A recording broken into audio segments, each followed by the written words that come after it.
Hey YouTube, this is Dean making another vid. If you like my content, please consider hitting the like button. Also, please consider subscribing, as it is very much appreciated. Okay, discussion piece on the bullrush plant. I love this stuff. I think it is one of the most useful plants I can get my hands on, apart from fatwood, here in Australia. And I have several places around here in my local suburb that in the stormwater drains I have bulrushes by the thousands of them.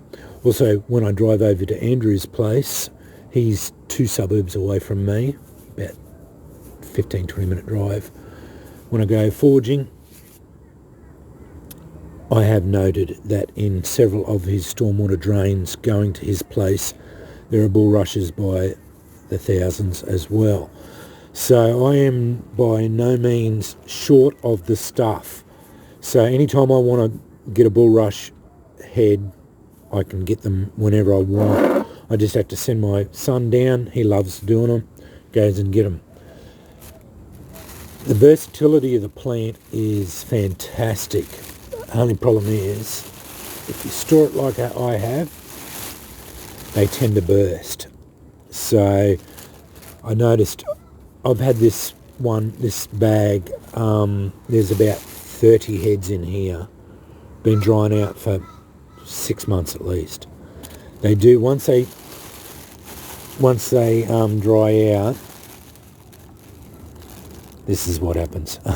Yeah, they do burst apart occasionally, so you end up with a bag full of fluff. So, here's one.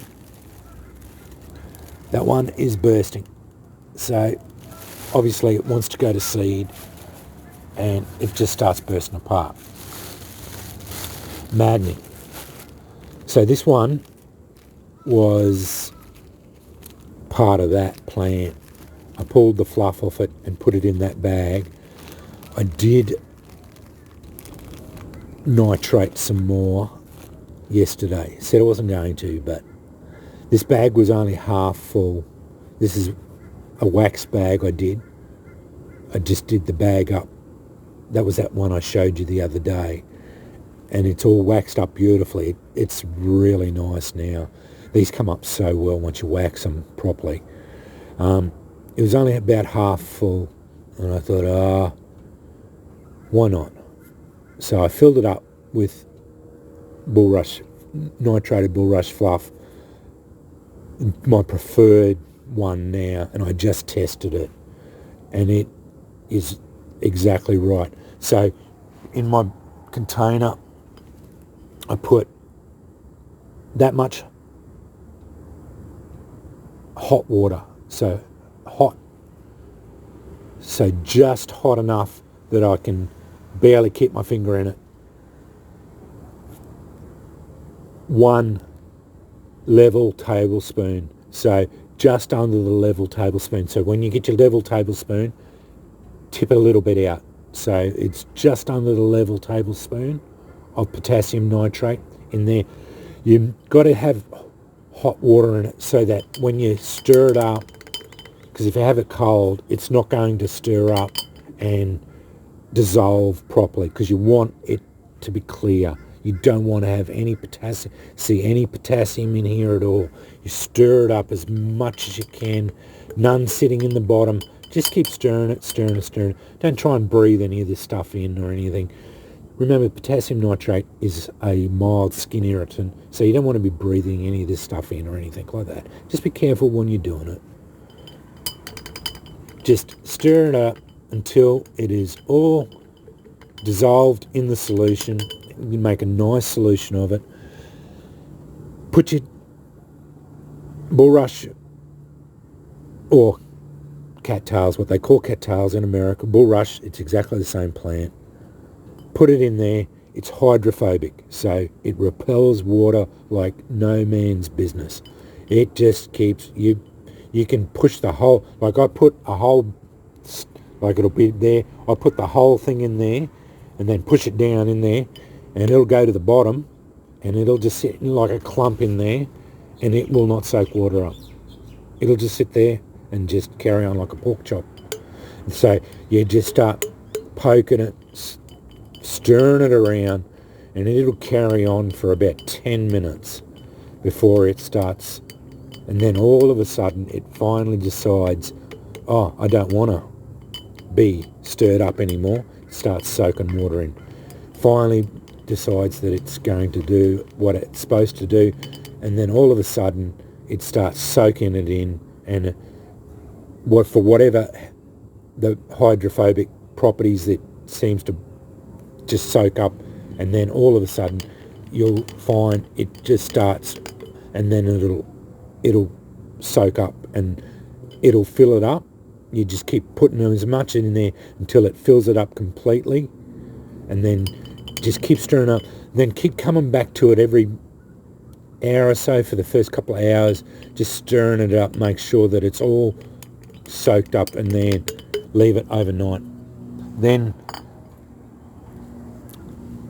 after that, whether you drain it off, retain the liquid and do another batch or whatever you do,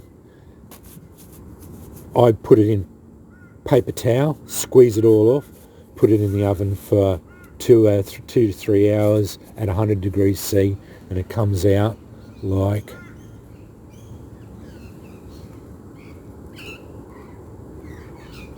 it basically looks like this. A maddening fluffy carry-on. But you can grab it up, pinch it up into bits, put it together, clump it together, and it'll take a spark from flint and steel and smoulder away. This stuff, with the only not as hot, smoulders really well, burns really well, doesn't do anything as bad. The cattail or bullrush fluff by itself, unnitrated, is a flash tinder. I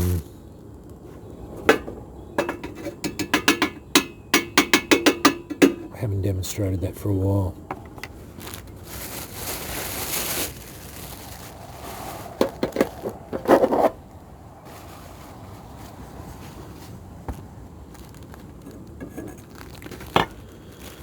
It's a bit windy out here, that's the only thing.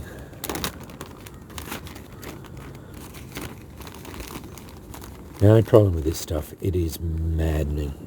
It just blows around.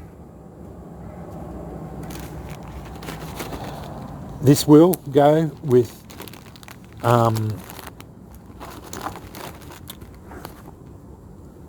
titanium, flint and steel, or titanium strikers. But again, I have demonstrated that the titaniums are hard to get the spark. They don't produce as many sparks. The problem, I was going to get a titanium one out. I've got several. But they are very difficult to get the spark to go where you want the spark to land. So it is quite hard to get the spark into it.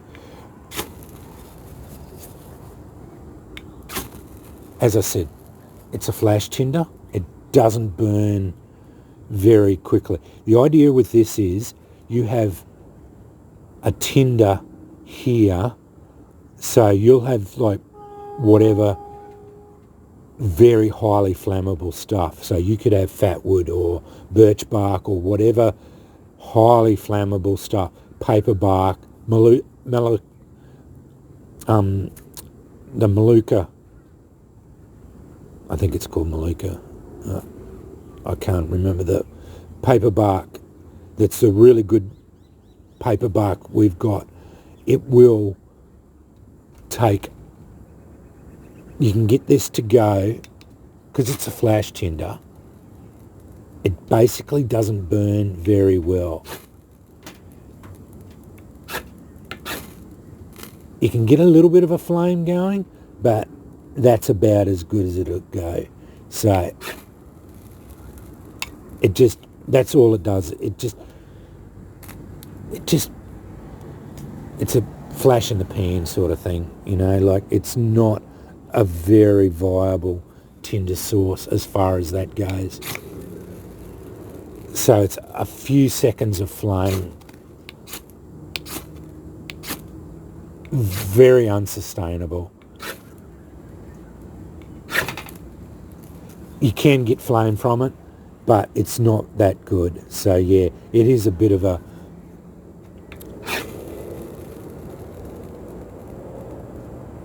but that's enough to get, if you're really trying hard, if you got a tinder that you can get going on from it, you can get it to go. So yeah, you can get it to go for it.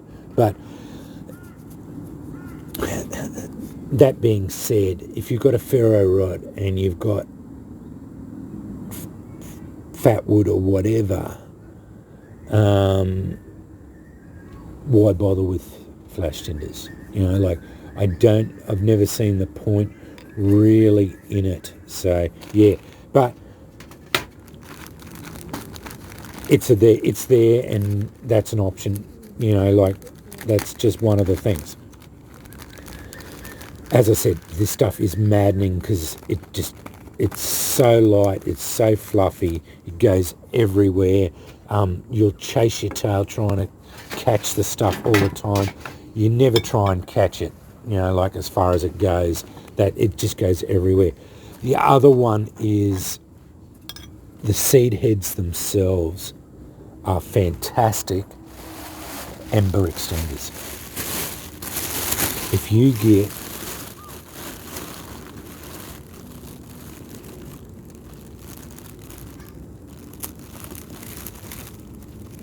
if I can get one off without it bursting, and that's going to be a problem.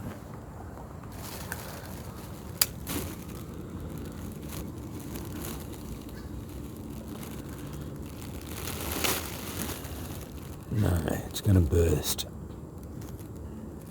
Yeah, it's going to burst apart.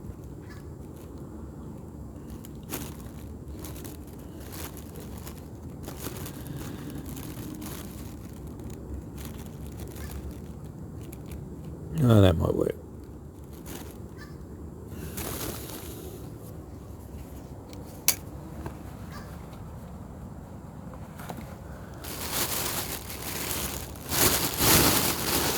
Put that in a different bag because I've just noticed that one's got a hole in it.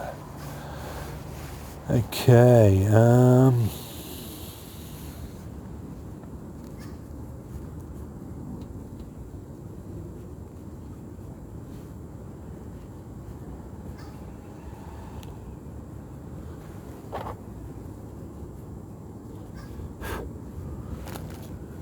bit of a slow match. This one has been nitrated.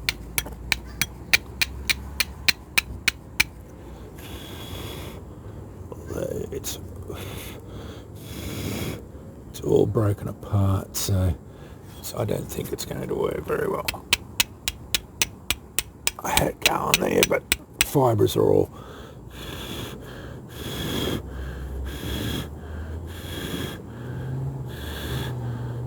because the fibres are all apart.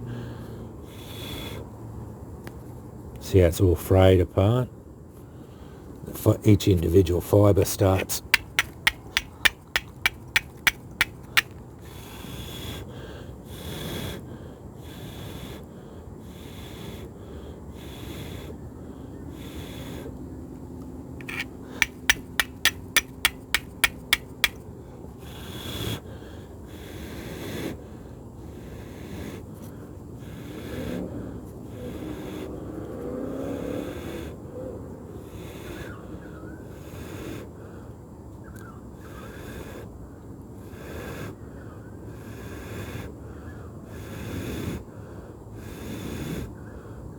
I don't think that's going to work. The fibres were so frayed apart.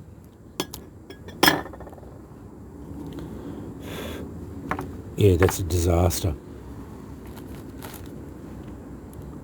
I didn't bring out any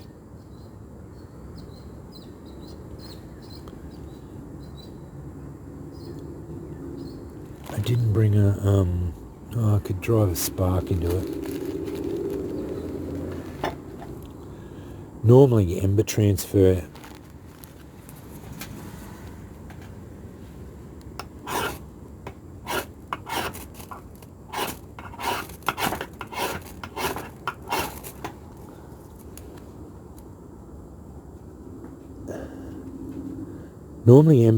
onto it. But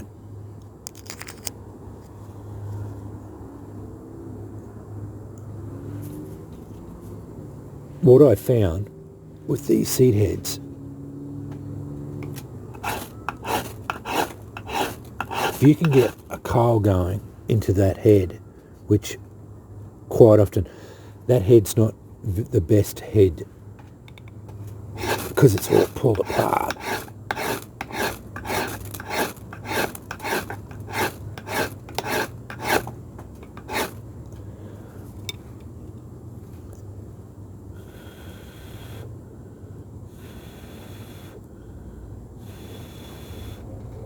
The dried heads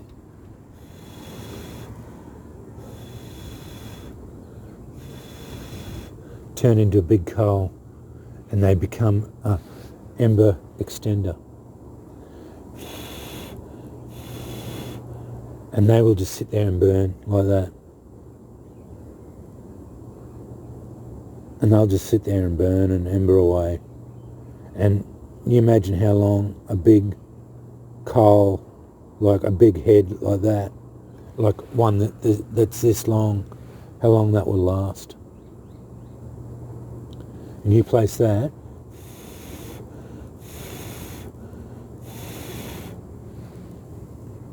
in a tinder bundle, and you imagine how quickly that will go. Because remember, this head is very tightly packed and it will just sit there and smoulder. So they are exceptionally useful plants once they are dried out. Also note, you can eat them. You can eat the roots. There's a little bulb down the bottom of the bullrush, and apparently you can eat the bottom of them, and they are a food source. So you don't have to blow on it. And that's not nitrated or anything. That's just, it'll just keep going like that. Doesn't smell very nice. Even I don't like the smell of this stuff. The bulrushes. It's got a funny smell to it. But yeah, just wanted a bit of a discussion piece on bulrush cattails, whatever you want to call them. They are a fantastic plant, especially the seed heads. They are very, very useful. They'll just sit there and smoulder. Just keep going along. Yeah, definitely. If you can harvest them and have the ability to nitrate them, or get ashlie, I would be ashlieing them or nitrating them. I have the ability to nitrate them, but I am going to definitely look into the ashlie as well, for experimentation. And I just like the idea of the natural way. I'm not shying away from nitrating things. I love nitration. It's a fantastic thing. Look how big that coal's turned. And it's a nice controlled burn too. I'm not shying away from nitrating things. I just want to try ashlieing, just for my own sake, just for experimentation and fun. But yeah, if you can if you can get your hands on these things, they are a wonderful resource for us. Also, they don't, once you nitrate this stuff, I've got a box here of, I nitrated this cattail fluff 6 months ago, and it's as effective now as it was the day I nitrated it. It doesn't go off. It doesn't degrade. It doesn't pick up moisture. I can use that now.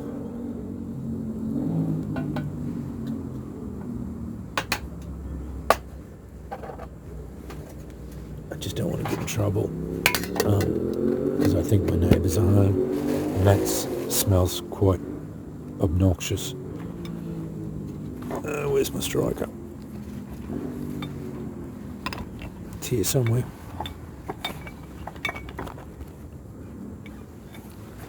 There it is.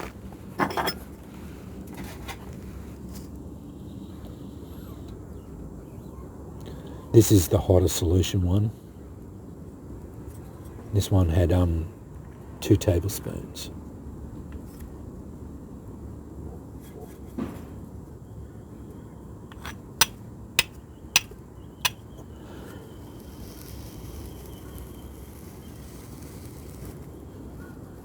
See how poppy and sizzly that is?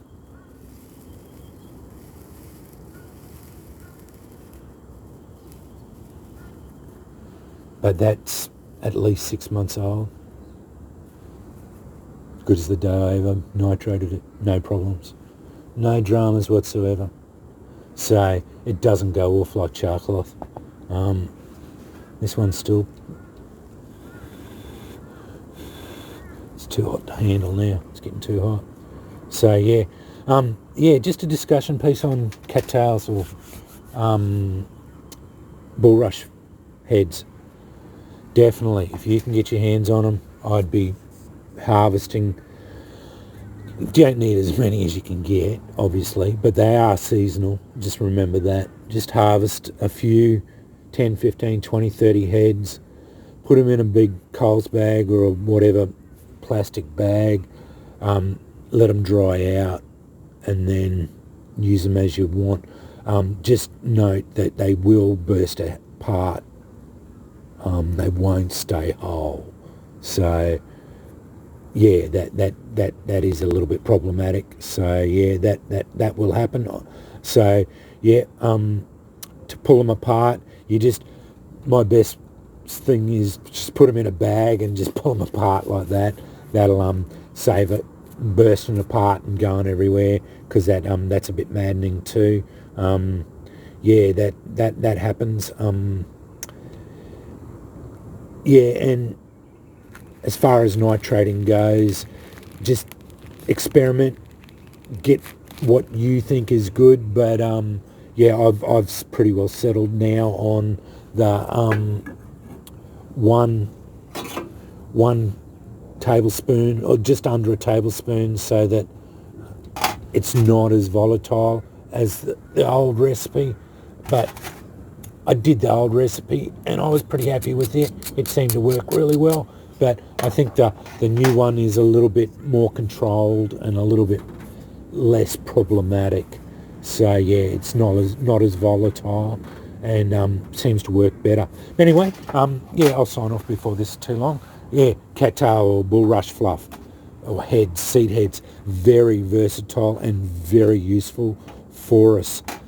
For yeah, flint and steel and ferro rod use, as you saw.